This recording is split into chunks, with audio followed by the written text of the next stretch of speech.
Pues calculamos lo que era el empuje pasivo, lo que se generaba en el paramento del muro al momento de la presencia del sismo, y esta fuerza era una fuerza resistente que iba a oponerse ante el golpeo de la propia cimentación. ¿Sí?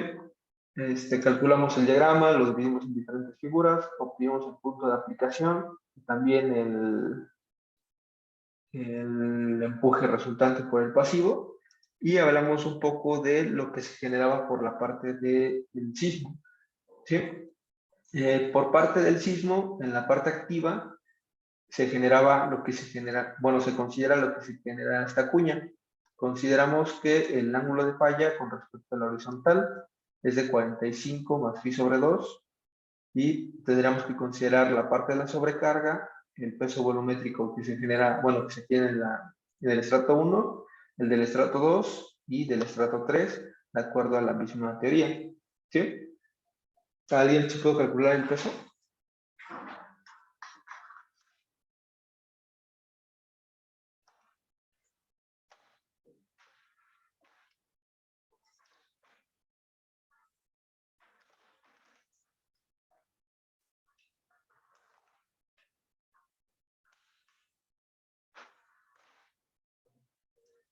Si no, a ver, vamos a escribirlo. Tenemos una cuña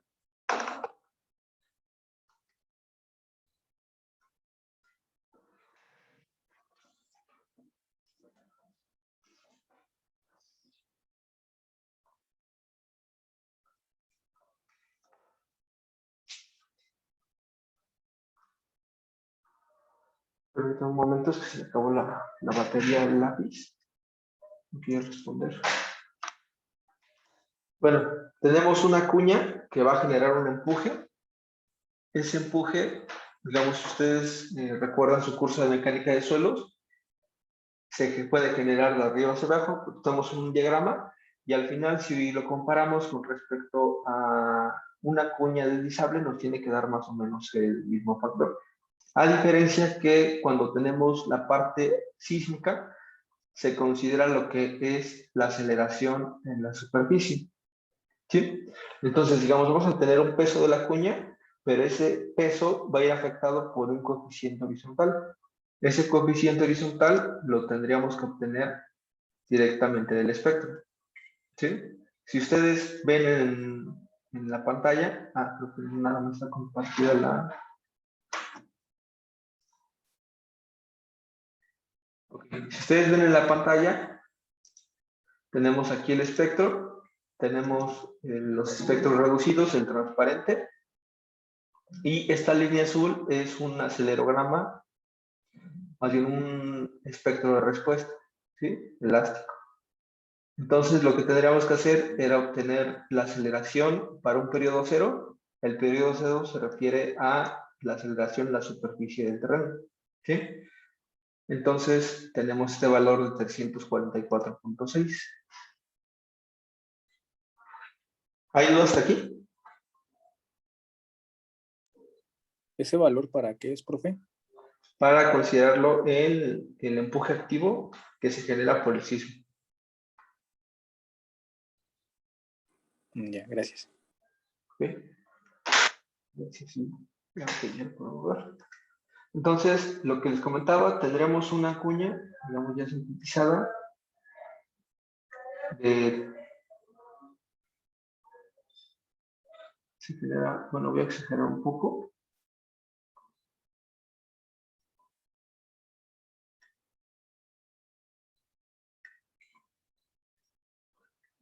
Aquí tenemos 0.15 metros.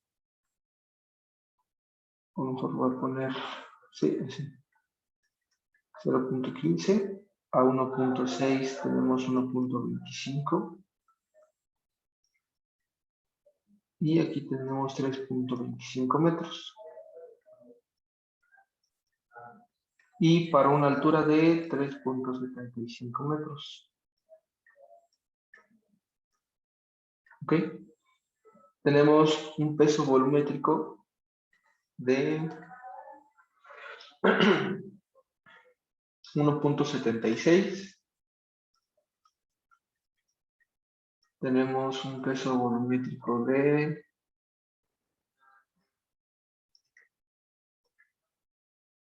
1.63 y un peso volumétrico de 1.27. Entonces tendríamos que calcular el volumen o el área del elemento o del estrato 1, del estrato 2, del estrato 3, el área en metros cuadrados. ¿Cuánto sería el área del elemento 1? Sería 1.25 más 3.25 entre 2 por 1.6.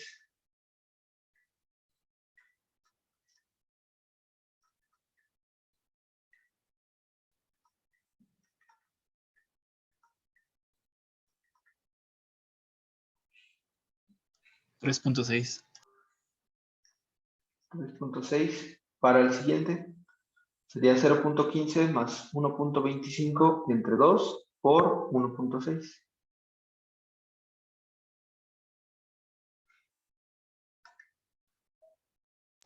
1.12.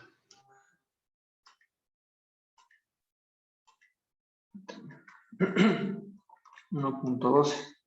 Ok, el siguiente sería 0.15 por 0.15 entre 2.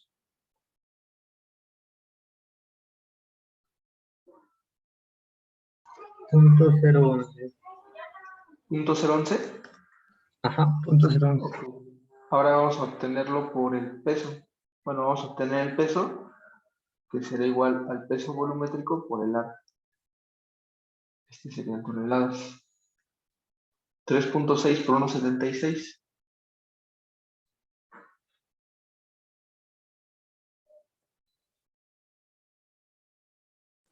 Profe, creo que le enviaron un mensaje al chat.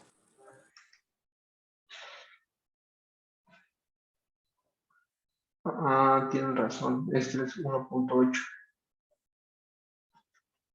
Sí, es 1.8. Tienen razón.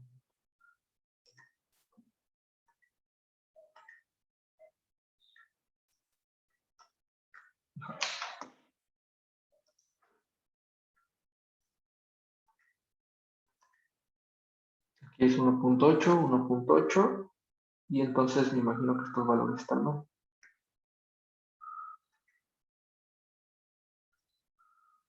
¿Cuánto les daría así?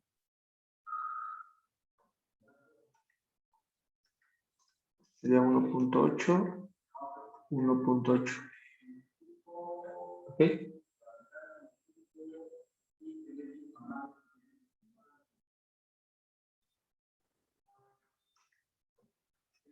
¿Cuál sería? 4.05 en la primera. 4.05. El siguiente.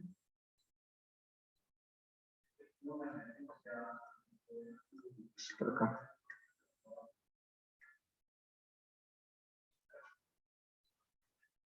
1.26.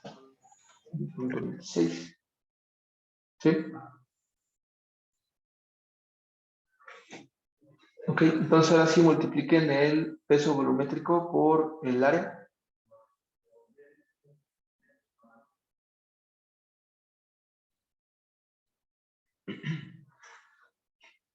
Profe, ¿el primero es 1.76 o 1.26?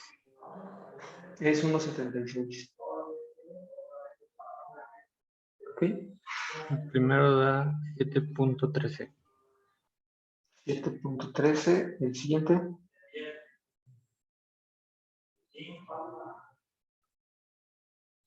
2.05. 2.05. Y el último es 1.27. 0.14. Sí, así está bien. 0.14. 0.14. 0.014. Ujú. Ok. ¿Cuánto les da de este peso?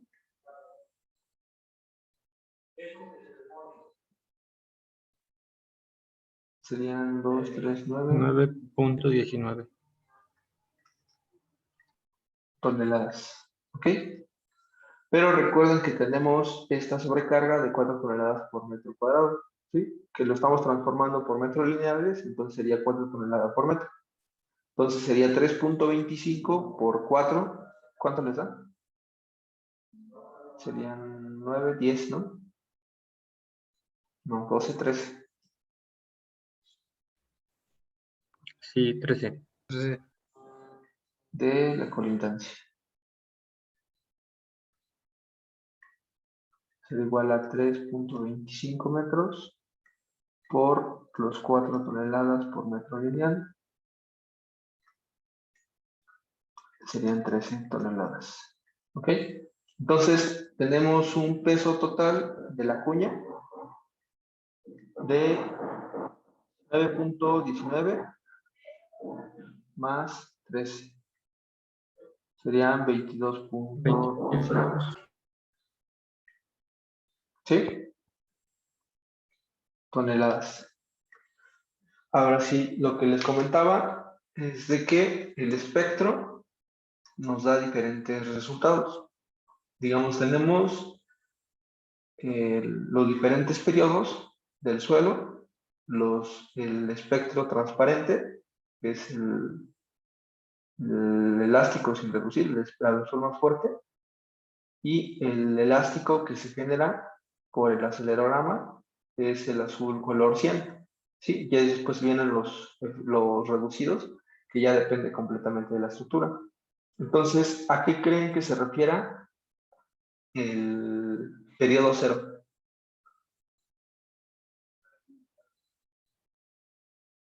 No hay ningún movimiento, ¿no? Solamente está trabajando en la superficie. ¿Sí? En cuanto haya un sistema, va a tener diferente periodo. ¿Sí? Entonces, cuando tenemos el periodo cero, estamos hablando de las aceleraciones en la superficie. Entonces, si se dan cuenta, aquí tenemos el periodo cero, los elásticos, que son los que tendremos que considerar, que es de 344.6 centímetros cuadrados sobre segundo. Entonces, es el que hay que considerar para nuestros análisis, para considerar el empuje activo por dentro del muro, más bien, en el respaldo del muro. ¿No hay dudas?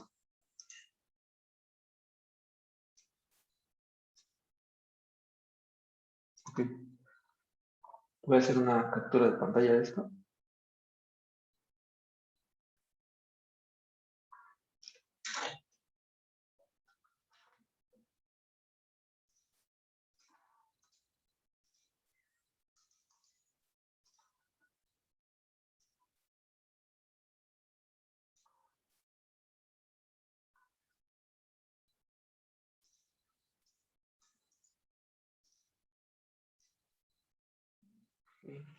Los espectros. Solamente voy a dejar.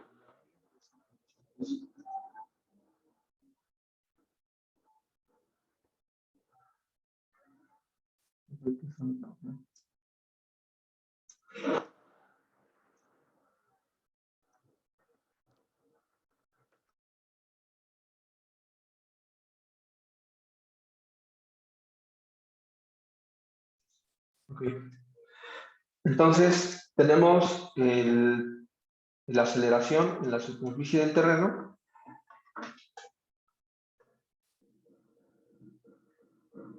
Que corresponde a 0, es igual a 344.6 centímetros cuadrados sobre segundo.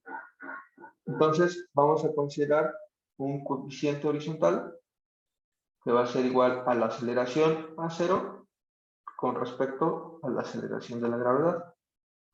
Algo similar a lo que hicimos para considerar el momento de volteo del cortante basal. Entonces sería 344.6 entre 981. ¿Cuánto les da?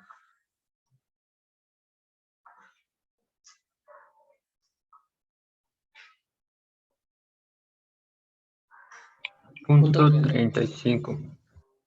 0.35. Okay. Entonces vamos a obtener un empuje activo que será igual a el coeficiente horizontal por el peso total de la cuña. 0.35 por 22.19. 7.80. 7.80 Ajá. toneladas. ¿Ok?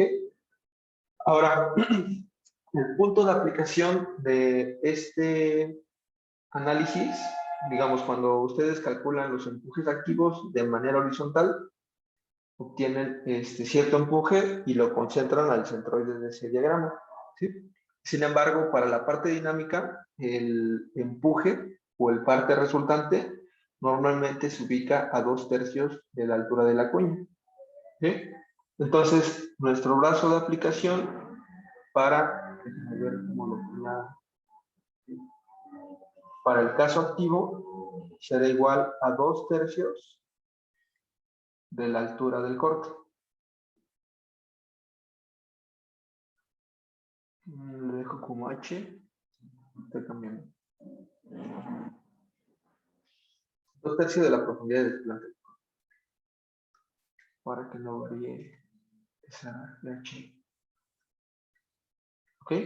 Entonces tenemos 2/3 de la profundidad del desplante, que es 3.75 metros. ¿Cuánto les da? 2.5.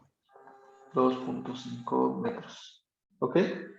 Entonces, con esto ya tenemos el empuje activo que se genera por el empuje, bueno, el empuje activo que se genera por el mismo movimiento del terreno hacia el muro, que nos va a provocar un momento de volteo, pero también ya tenemos el empuje pasivo, que es el que va a ayudarnos a detener ese movimiento.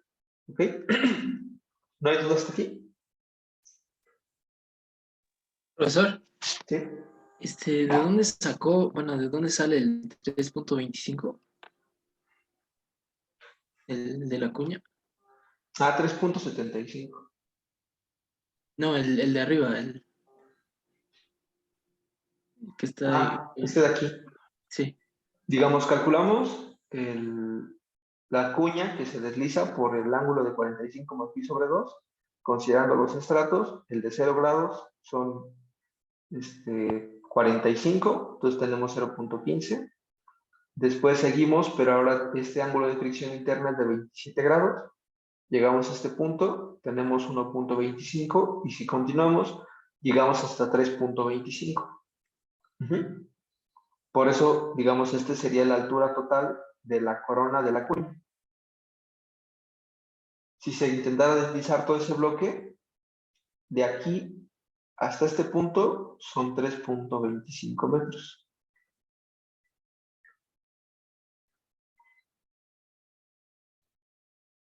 ¿Ah? Entonces, como se quiere deslizar todo este bloque, tenemos una sobrecarga de 4 toneladas por metro cuadrado en la superficie. ¿Sí? sí, gracias, profesor.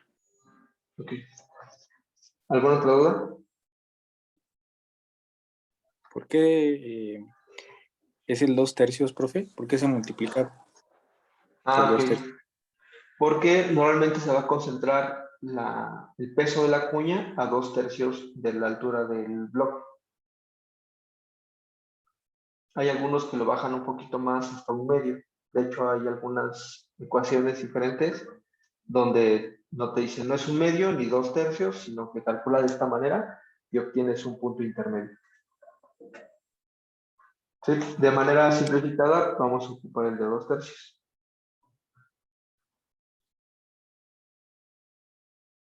¿Ok? Sí, gracias. ¿Dudas? Profesor, ¿Sí? bueno, es que para el 3.25 a mí me dio diferente. ¿Cómo te digo? Me dio 2.35. Bueno, 2.36. No sé si por eso Creo que preguntaba mi sí tienes compañero. razón. Creo que sí tienes razón.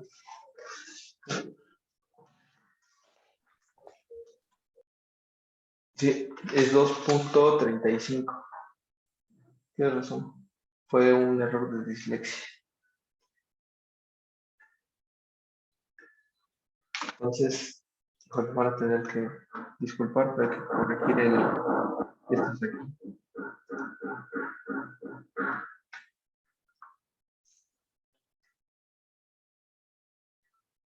Una vez borro estos también. Este de aquí cambia. Este de aquí. Este de aquí también. Este resultado acá también. Obviamente también este. De hecho, cambia todo esto.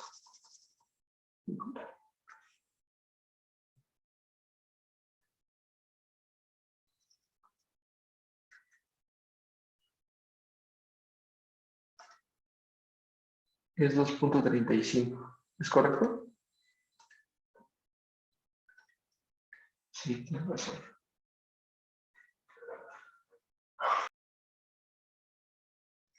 ¿Me escuchan?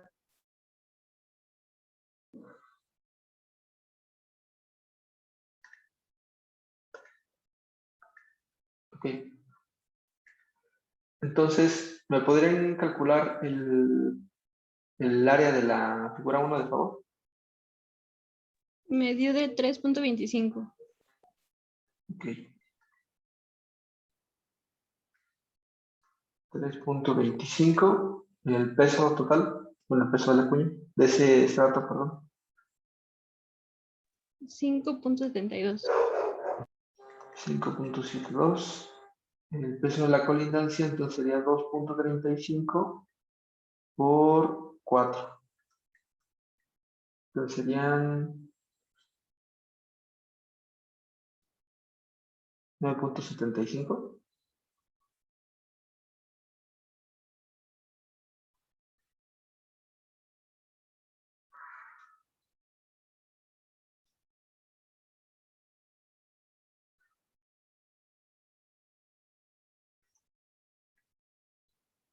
¿Cuánto les da del peso de la colindancia? 9.4. Ok. Toneladas. Entonces ahora sí sería 9, este tampoco es 9.19, ¿cuánto les da? 7.78. 7.78. Ok. Entonces sería 9.4 más 7.78. ¿Cuánto les da? 17.18. Ok. Entonces, ahora sí, el coeficiente horizontal se mantiene igual. El empuje activo que se genera por la cuña sería igual a 0.35 por 17.18. ¿Cuánto les da?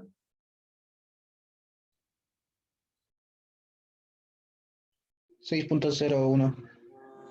6.01 toneladas. ¿Ok?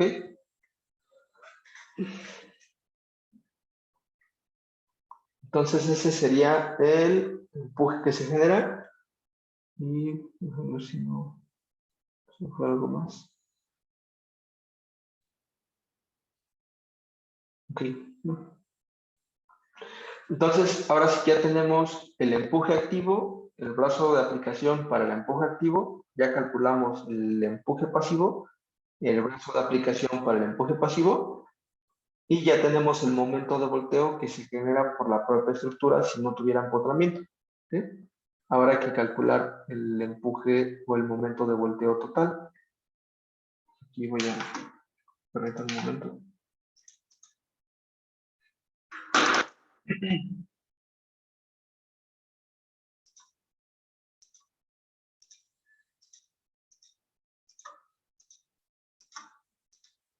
¿Ya copiaron eso?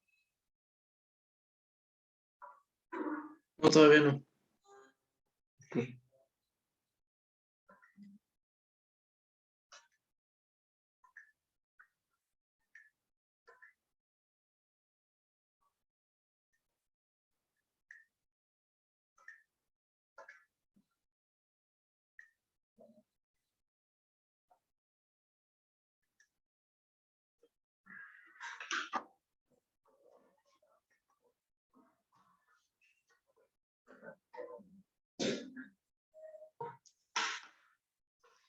¿Me dicen cuando ya lo haya copiado?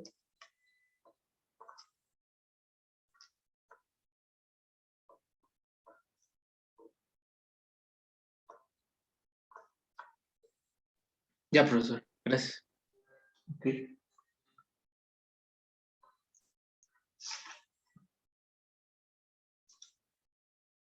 Es 1.78 y 63.76. Ven que el empuje pasivo resultó mucho mayor que el activo y nos va a ayudar bastante para ese momento de volteo que tenemos que sostener. Tenemos un cortante basal en X de 1303.34, un cortante basal en Y de 1282.27 toneladas y una altura al centro de masa de 8.83.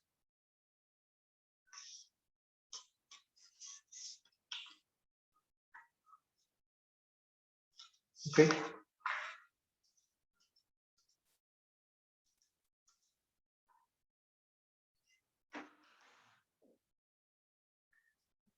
Entonces, tenemos una estructura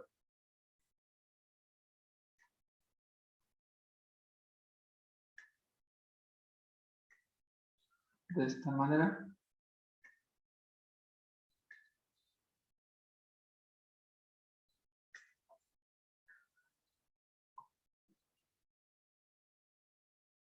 Tenemos un cortante basal que va a presentarse de esta manera. También tenemos un empuje activo. Lo voy a poner solamente así. Y tenemos del otro lado un empuje pasivo. ¿Ok? Entonces, lo que queremos calcular inicialmente será el momento de volteo que se va a generar sobre Y. Partiendo que, no lo dibujo. Este es Y este sería X. ¿Ok? Bueno, aquí hay que considerar también, una vez hay que anotarle el subíndice, que sería el cortante basal en X. ¿Ok? Entonces, ¿cómo obtendríamos ese momento en Y?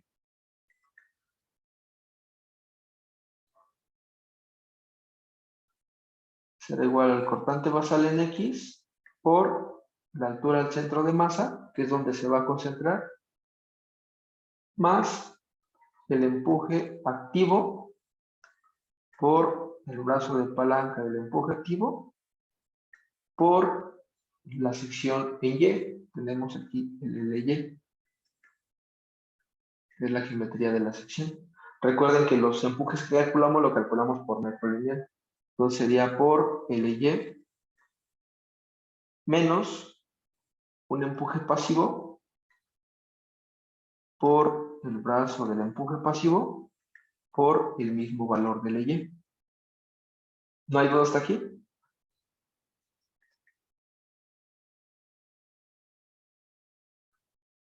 Okay. Entonces tenemos un cortante basal en X de 1303.34. La altura al centro de masa es de 8.83 más el empuje activo que tenemos de 6.01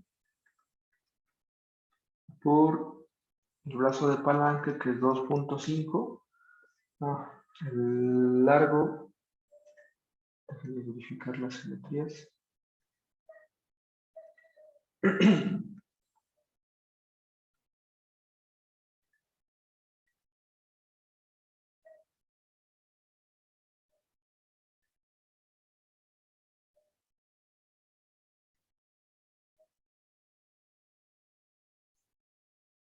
Híjole, no alcanzo a ver.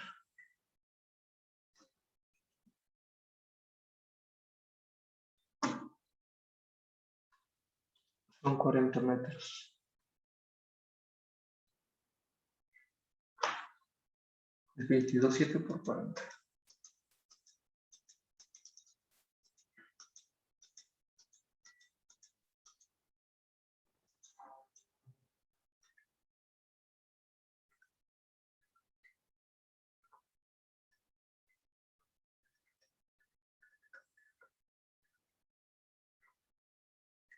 Ok, entonces, por 40 menos el empuje pasivo, que es de 63.76 por el brazo de palanca, que es de 1.78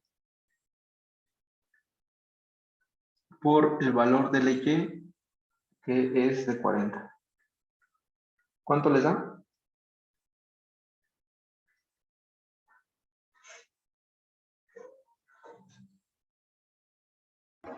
7.569.78. Ok, toneladas por metro. ¿No hay duda hasta aquí?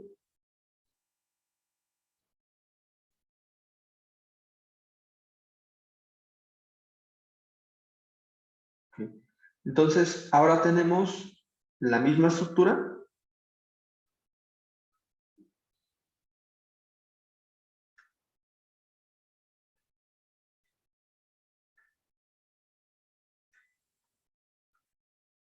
Pero ahora tenemos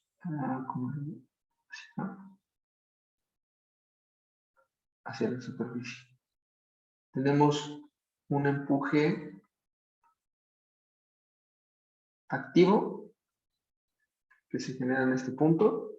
De este punto tenemos un empuje pasivo. Tenemos un cortante basal en Y nuestra estructura va a rotar hacia el otro sentido. Entonces, tenemos un momento de vuelta en X. Este es X y este sería Y. Y ahora tenemos la componente en BX. ¿Ok?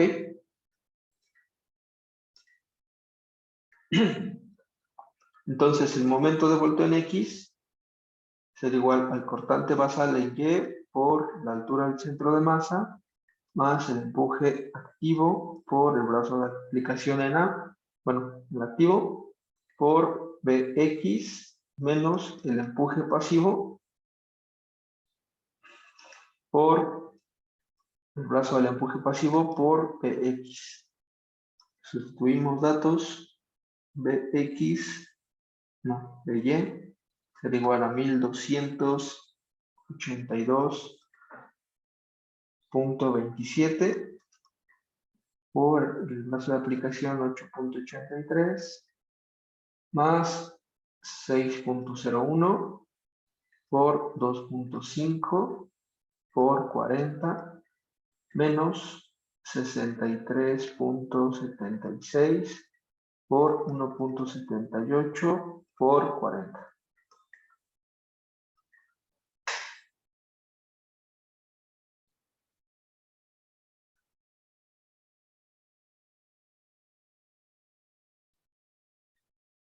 Siete mil 7.383.73. 63 o 73. 73. Ok. ¿No hay duda hasta aquí?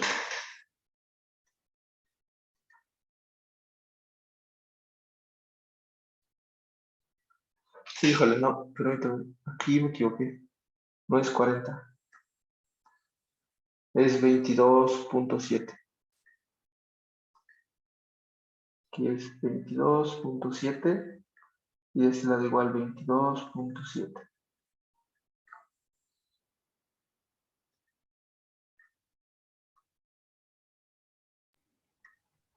Da 9.087.22. Ok. Ok, ahora sí ya me parece razonable porque estaban muy similares y era lo que quería que resultáramos ahorita. ¿Sí? Vean que la parte más esbelta digamos, hay un intercambio ahí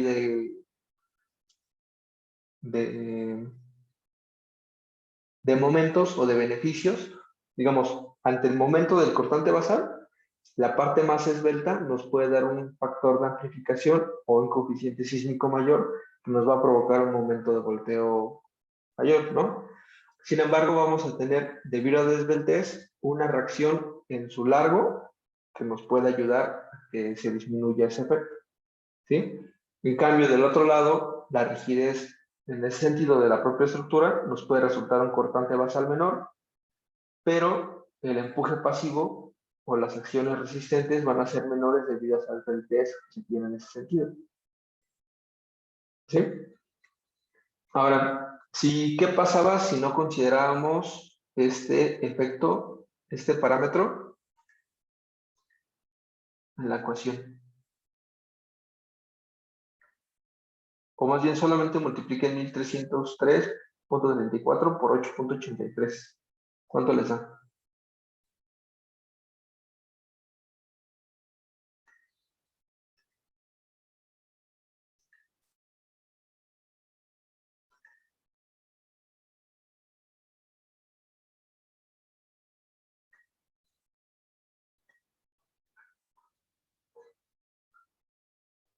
$11,508. 11.508.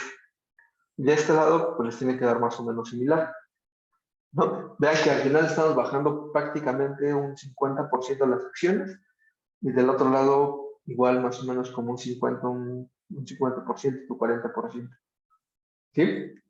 Entonces, vean qué tan importante es el empotramiento en una cimentación compensada. Vemos que la parte de asentamientos nos va a ayudar, bueno, todavía no vemos la parte de asentamientos, pero nos ayuda a que el incremento de esfuerzos que tiene el suelo sea mucho menor. Además, que nos ayuda el propio cajón de cimentación a bajar la altura del centro de masa y por si fuera un poquito más, el efecto de empotramiento nos ayuda muchísimo más. ¿Sí? ¿No hay dudas hasta aquí?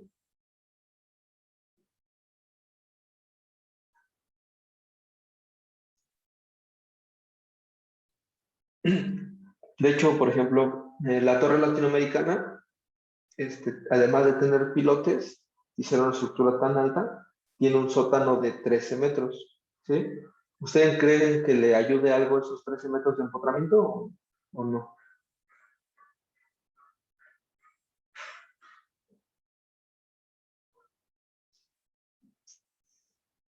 Pues de hecho, si ustedes alguna vez han entrado a la torre latinoamericana, no tiene ningún sótano de uso común. Es decir, los sótanos que tienen no son estacionamientos ni nada. Y a pesar de eso, tiene un cajón de 13 metros. ¿Sí? Realmente fue por parte del diseño, para evitar, digamos, aumentar ese empotramiento y que también el efecto de supresión que se tiene por el empuje hidrostático sea mucho mayor y los pilotes cargan mucho menos. ¿Dudas?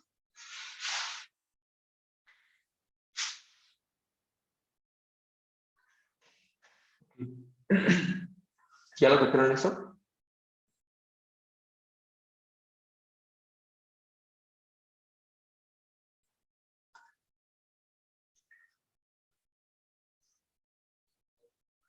Entonces, ahora hay que revisar la parte dinámica.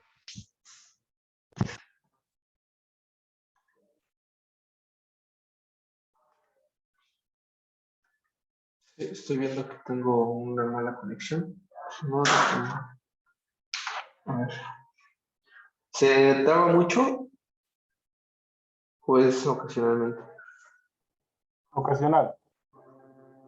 Okay, ¿cree que podamos continuar la clase así o requiere que me reconecte a otro sistema de internet?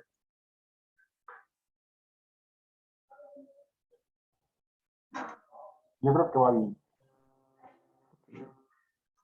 Entonces, no sé qué tanto escucharon.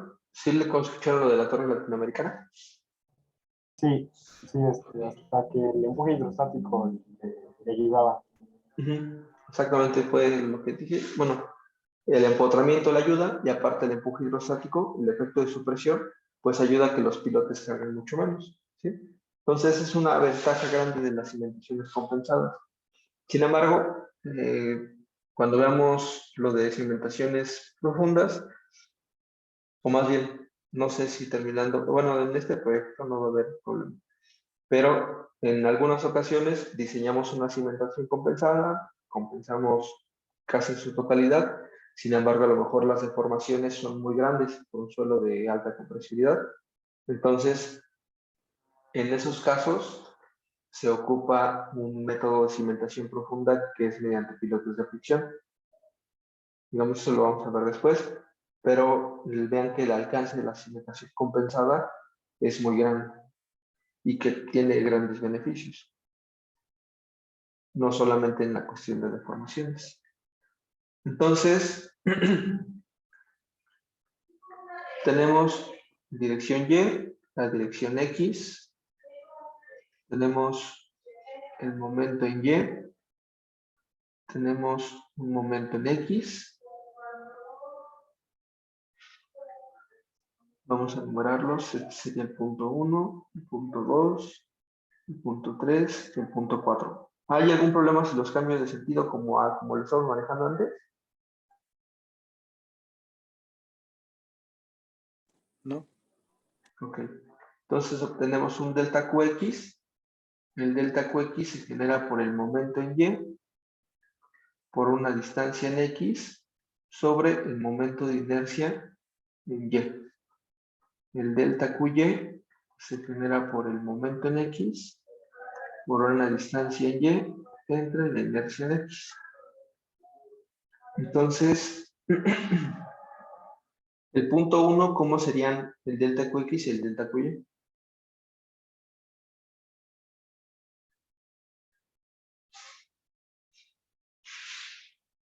¿Serían positivos, negativos? Positivos, ¿no? ¿Cómo son positivos? Para el punto 2,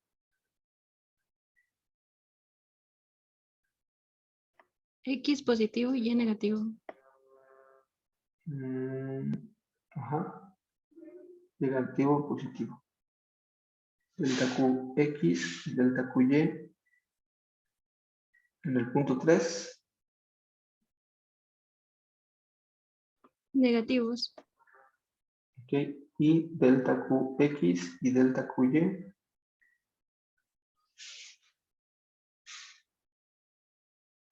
Negativo y positivo. es positivo el delta QX, negativo. De hecho, creo que aquí me equivoqué. A ver. Delta QY es positivo. ¿Es al revés el 4? El 4. Delta QY positivo y delta QX negativo. No, el momento va hacia el otro lado. De hecho, el que está mal es el 2. ¿Sí? Digamos, está girando hacia alrededor de su pantalla. Entonces, delta QY es la presión sobre y tiene que ver con el brazo de palanca en Y. Tiene que ser, bueno, es negativo, provoca una tensión y en X es positivo. ¿Sí? Y aquí sería en X, sería negativo, y aquí sería positivo. ¿Sí?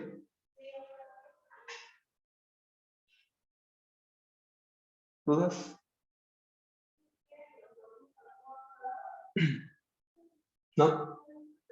Profesor, ¿podría volver a repetirlo, por favor? Es que, bueno, yo antes lo había entendido como que si el momento, por ejemplo, el del X estaba en el sentido hacia donde está ahorita, digamos, la parte de atrás de la cimentación estaría pues como apachurrándose, ¿no?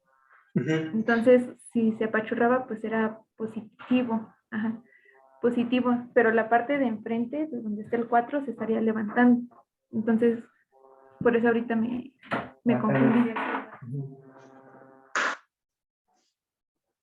De hecho, lo puedo poner así frente a la pantalla, como si tuviera el celular.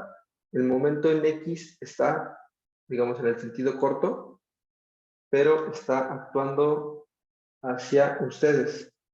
¿Sí? ¿Cómo lo dibujo? Es que es complicado. Por aquí. Vamos a separarlo por causas y efectos. El momento en Y nos está provocando esto. Este sería por el momento en Y. Y el momento en X nos está provocando esto. ¿Sí? Este sería el momento en X.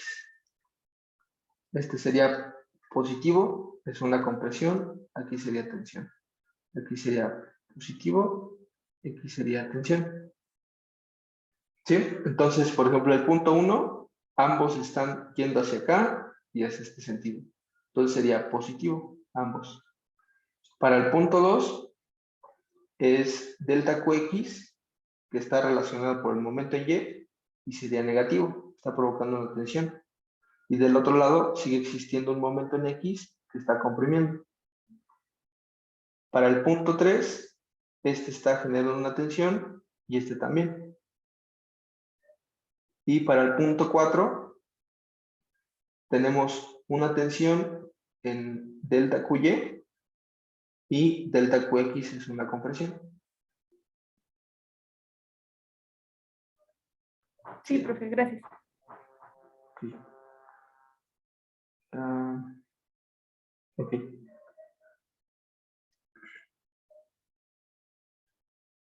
Entonces ya tenemos calculadas los momentos de volteo, hay que calcular la inercia en X y hay que calcular la inercia en Y. ¿Sí? La inercia en X es cómo gira alrededor de X. Entonces aquí tenemos LY, aquí tenemos BX.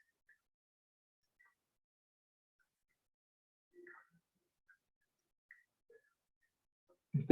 Entonces sería BX por LY al cubo entre 12. Y de este lado, para la inercia en Y, es cómo está girando alrededor de Y. Entonces sería LY por BX al cubo entre 12. Si sustituimos datos, sabemos que BX es igual a 22.7 metros, LY es igual a 40 metros. Entonces será igual a 22.7 por 40 al cubo. Y para el otro sentido sería 40 por 22.7 al cubo entre 12. Esto también es entre 12. ¿Cuánto les da para ambas? El primero da 121.067. 121.000, ¿qué? 67. 67. ¿Cerrados? Bueno, son 121.066.666. Aquí. Vamos a cambiarle el 66.6. ¿Ok? Metros a la cuarta. ¿Y el siguiente?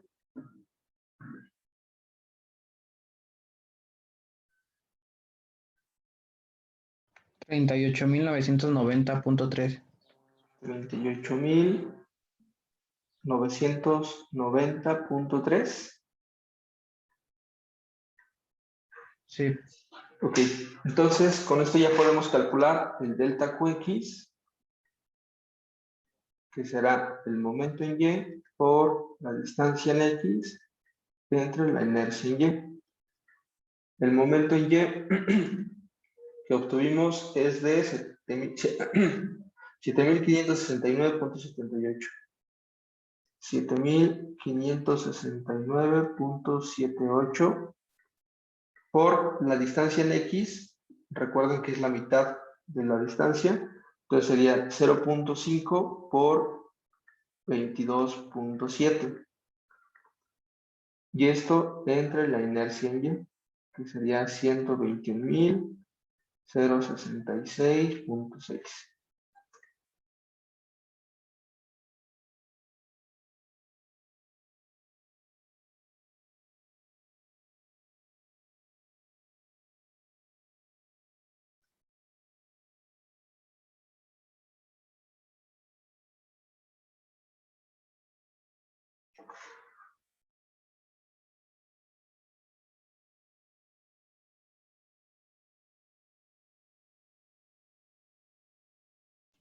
Punto 709.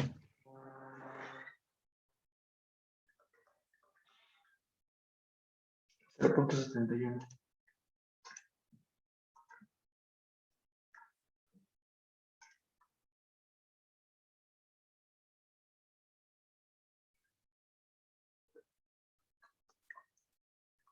Tonelada sobre metro cuadrado. Ahora, el delta QY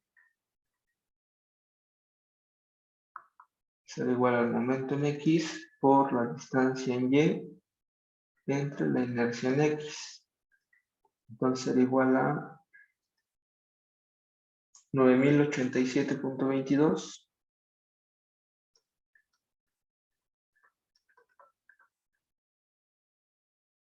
por la distancia en Y, que en este lado sería igual a la mitad de la Y, entonces sería 0.5 por 40, y esto entre los 38.990.3.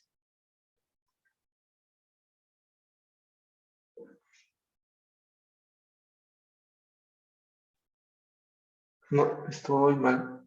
Permítanme. No sé qué me está pasando.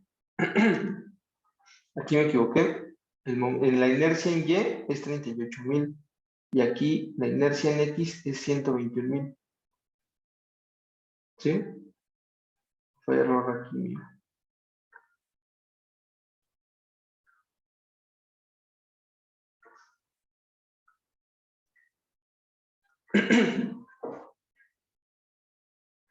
Entonces la inercia en Y, aquí serían 38.990.3. Aquí serían los 121.066.6.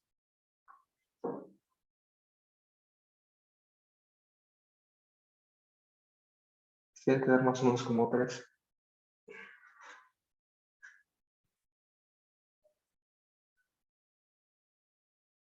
2.20.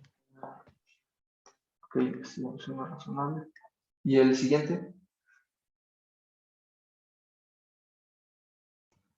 1.50. 1.50. Ok, ahora sí. Sí, fue un error aquí nada más al copiar los datos.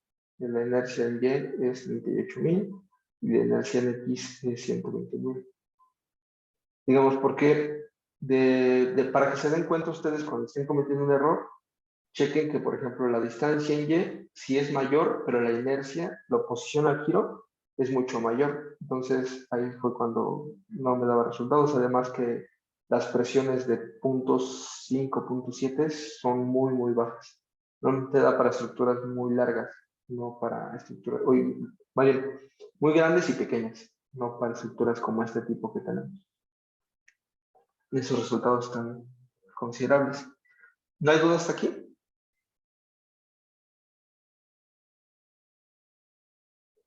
Entonces, hay que calcular la presión de contacto, pero ahora con nuestra combinación que tenemos. Recuerden que ahora que estamos trabajando con una cimentación compensada, pues ya no consideramos áreas, bueno, tal cual área tributaria ni la de la zapata, sino directamente la descarga que tenemos por la propia combinación, que en este caso será la combinación 3, será 5.24, que es la combinación 2, 5.24 más el peso de la cimentación.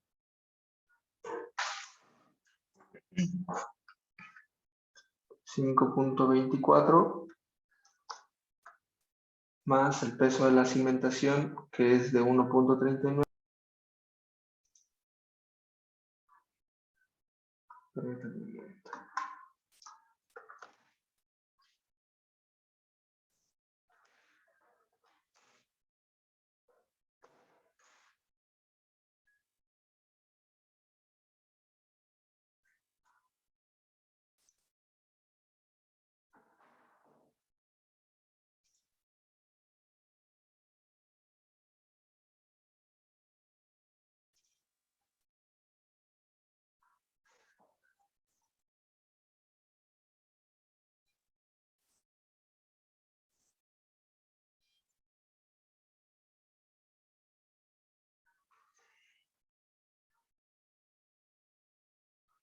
¿Qué tal me escuchan? Bien. Ok, entonces, sí, así.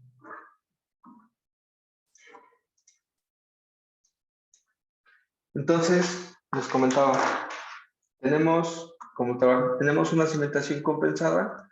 Ahora la presión de contacto está ejercida por la propia combinación que vamos a considerar que es la combinación 2, donde tenemos una sobrecarga de 5.24 toneladas por metro cuadrado y un peso de la cimentación que ya habíamos calculado de 1.39. ¿Dónde está? Este acá más arriba. De 1.39. Pero recuerden que estamos trabajando con explosivos efectivos. Entonces, hay que considerar el efecto de supresión, que para este caso es de... Permítanme. Tenemos el nivel freático a 1.8. Entonces sería 1.95 toneladas por metro cuadrado el efecto de supresión.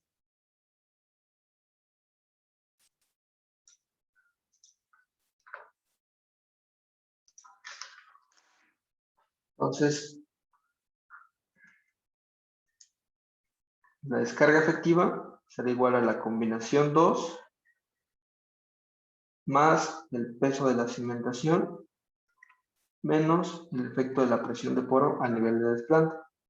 Entonces, la presión de contacto efectiva será igual a 5.24 más 1.39 menos 1.95. ¿Cuánto les da?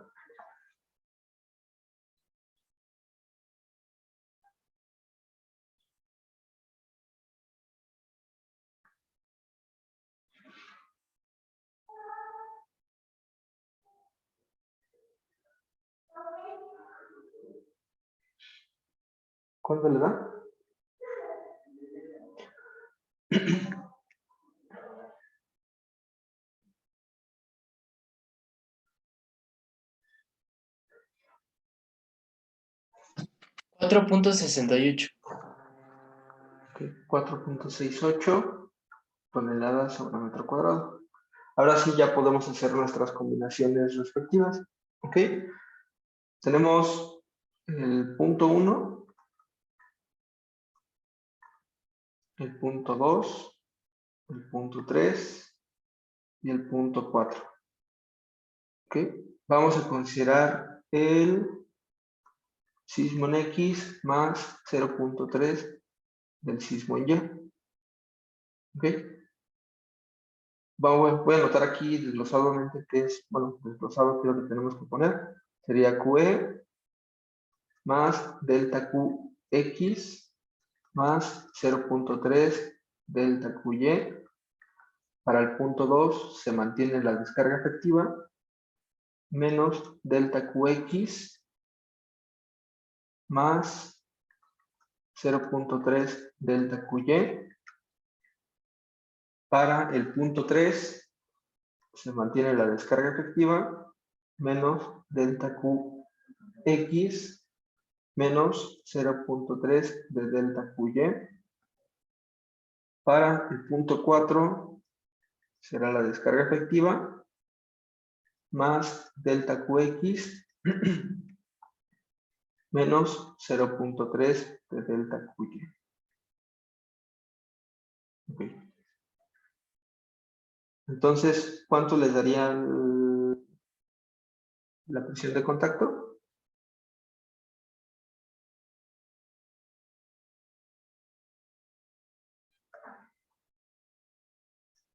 Para la primera, para la segunda y la tercera.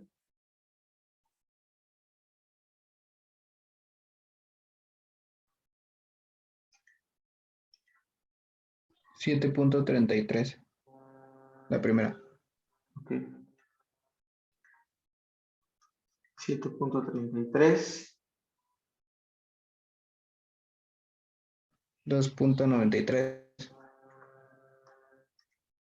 Ok.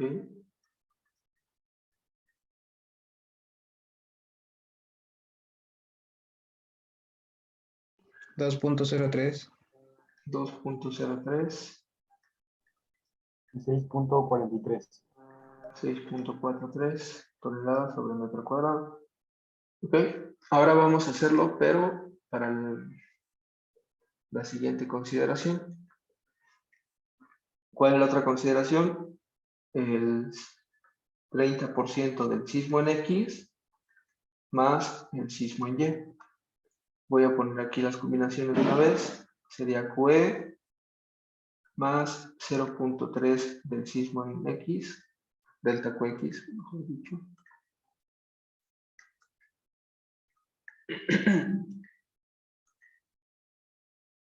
Delta QX más el delta QY, QE menos 0.3 de delta QX más delta QY,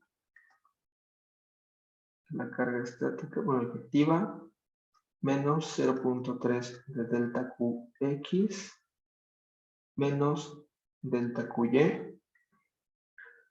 Y el último será igual a la descarga efectiva más 0.3 de delta QX menos delta QY. ¿Cuánto les daría de resultados? 6.84. Ok.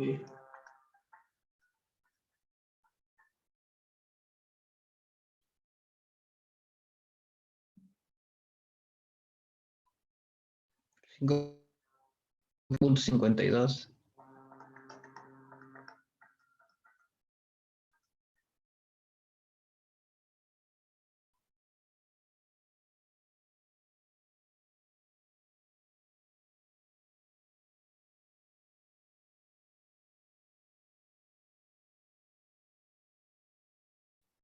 ¿El siguiente cuánto les da? 2.52. Ok.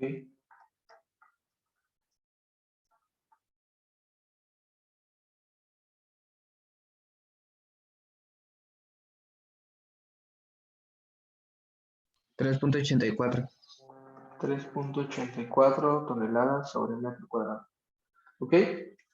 Entonces, de estas, bueno, ya tenemos las dos combinaciones. Ya obtuvimos el incremento de presiones que se genera sobre el eje X, considerando el empotramiento, la altura del centro de masa. Calculamos ya la presión que se genera sobre el eje Y, considerando igualmente el empotramiento y la altura del centro de masa. Y obtuvimos ya ahora sí las dos combinaciones.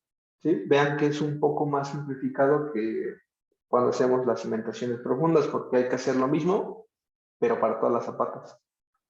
Ahora, digamos, calculamos solamente un momento de volteo, una sola presión de contacto, y con esto revisamos cuál es la condición más desfavorable. Al obtener las dos combinaciones, digamos, ahora ya vemos que el punto más desfavorable sería este de aquí, la mayor presión de contacto, que da de 7.33. ¿No hay dudas?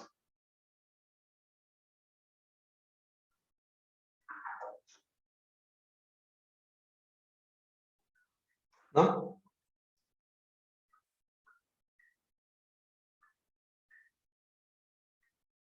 Ok, entonces vamos a compararla con nuestra capacidad de carga que le teníamos calculado. Esa que obtuvimos de 5.7 por C.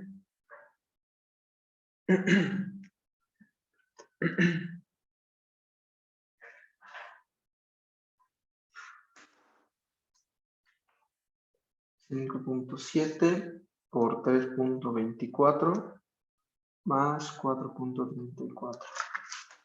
Vamos a verificarla en este punto.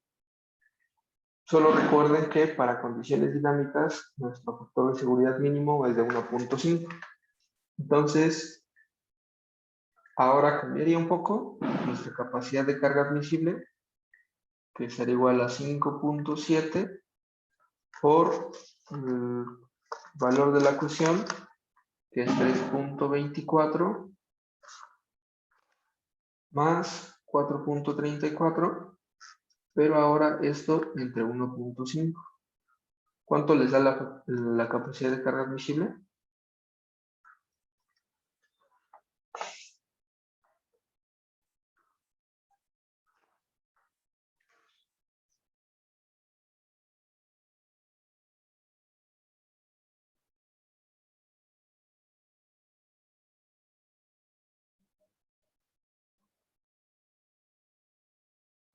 $16.65. 16.65 toneladas sobre metro cuadrado.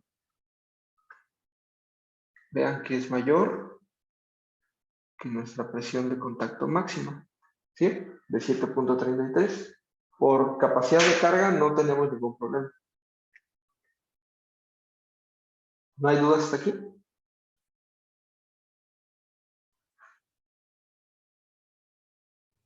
No, profe. Ok. ¿Ya copiaron esto?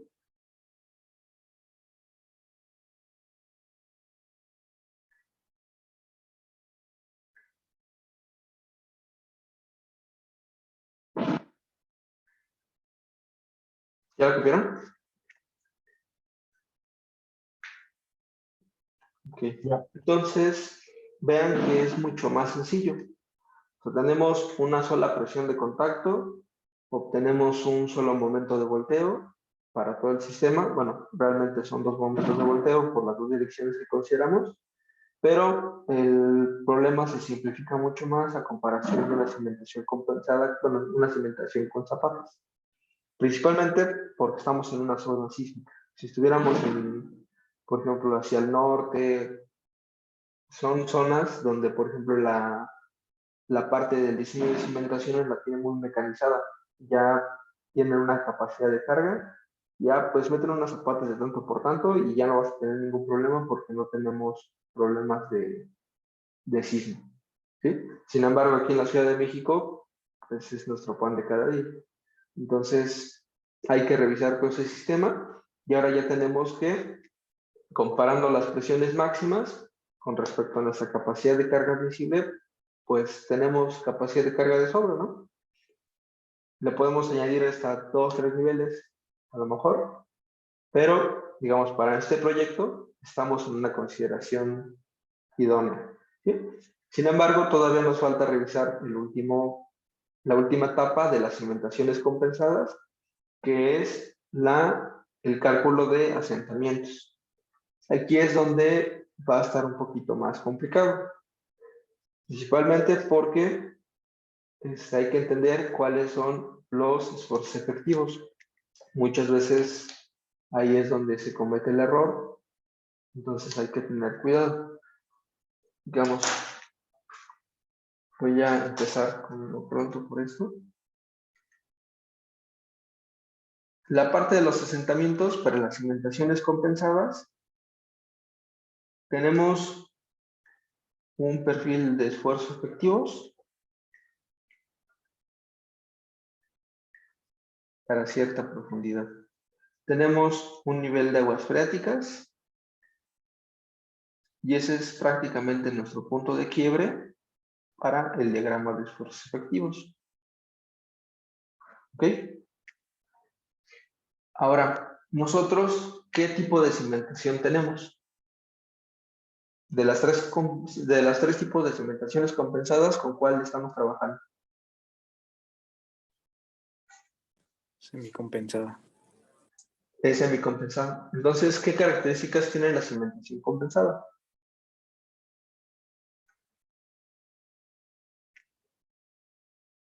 Que la presión de contacto es igual al esfuerzo a nivel de desplante.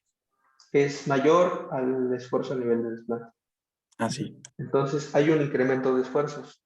Vamos a calcular de una vez cuál es esa presión de contacto que tenemos para la combinación 3.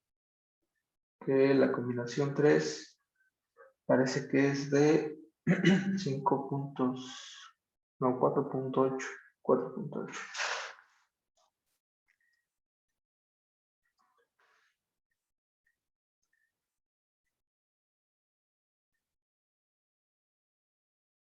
De hecho, este va a resultar un poco más sencillo para este ejemplo. La presión de contacto efectiva será, ahora vamos a ocupar la combinación 3 para el cálculo de asentamientos.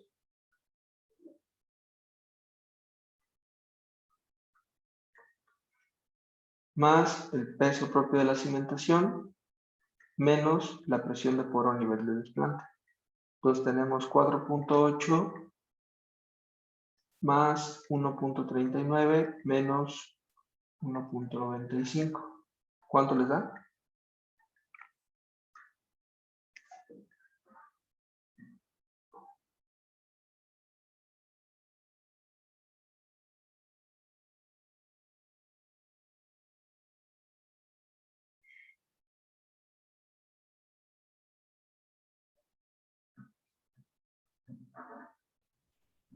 $4.24. 4.24 toneladas sobre metro cuadrado. ¿Sí? Tenemos un esfuerzo efectivo a nivel de desplante de 4.34. Vean que, digamos que comparada para la parte de compensación con respecto a la combinación o a la descarga media, pues tenemos prácticamente una cimentación sobrecompensada. ¿Sí? Ahora resultó más grande el esfuerzo efectivo que la presión de contacto.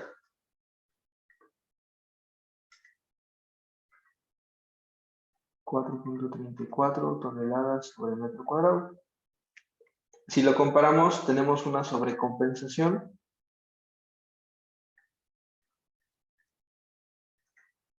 de 0.01 toneladas sobre metro cuadrado, ¿sí?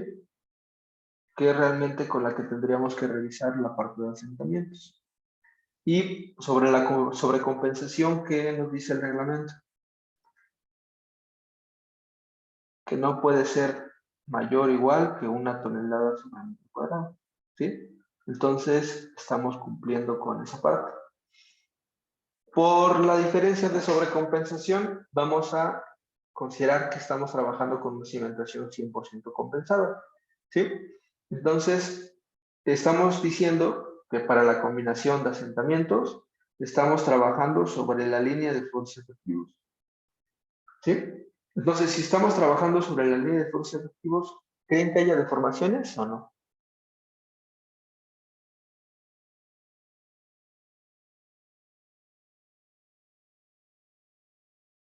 ¿Qué dicen?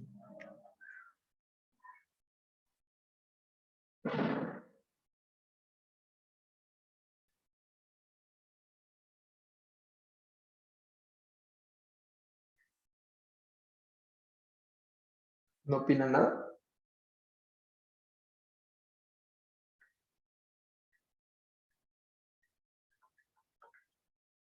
Llegamos a trabajar a los 3.75 metros, construyendo nuestra cimentación para una descarga media, que es lo que nos sirve, bueno, la combinación que ocupamos para calcular asentamientos, estamos trabajando con una cimentación compensada. ¿Ok? Entonces, si trabajamos sobre esta línea, ¿hay cambio de esfuerzos efectivos o no? No, ya no habría cambios. No habría cambios de esfuerzos efectivos. Sin embargo, ¿qué pasa nosotros cuando construimos la cimentación? Digamos, nosotros, voy a dibujarlo más pequeño. Este sería a partir de la línea de esfuerzos efectivos. Después, nosotros llegamos al sitio.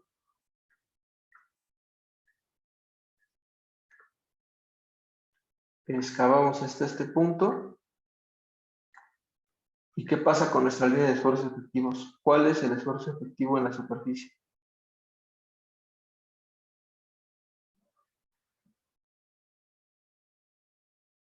Hablando dentro de la excavación. 0. Ok, en 0. Y a nivel de desplante, donde estamos excavando, ¿cuál es el esfuerzo efectivo? Pues también 0. Exactamente. Partimos de 0. Entonces vean que tenemos una línea, digamos, imaginaria, donde tenemos el diagrama de esfuerzos efectivos iniciales. Sin embargo, al excavar estamos provocando un cierto alivio de esfuerzos, ¿no? Y después vamos a construir y vamos a llegar a compensarlo.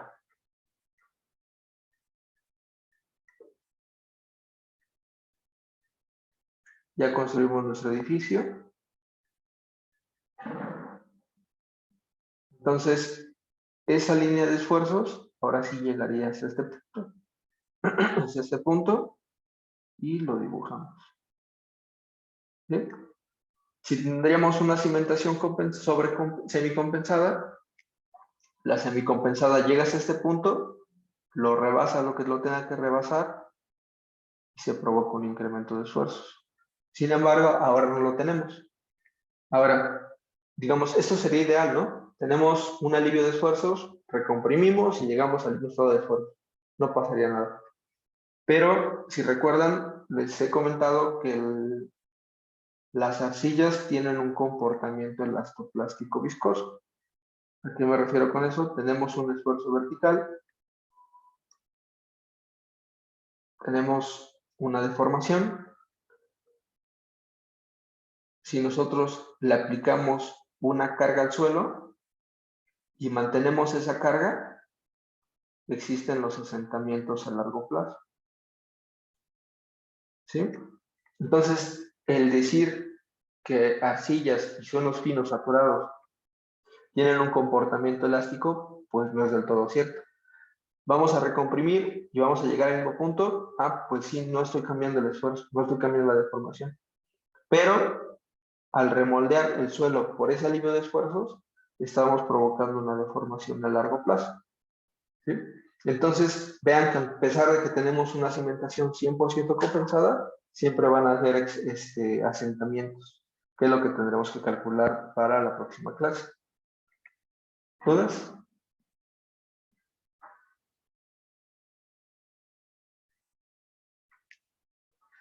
Ok, entonces, hoy por la noche les mando los equipos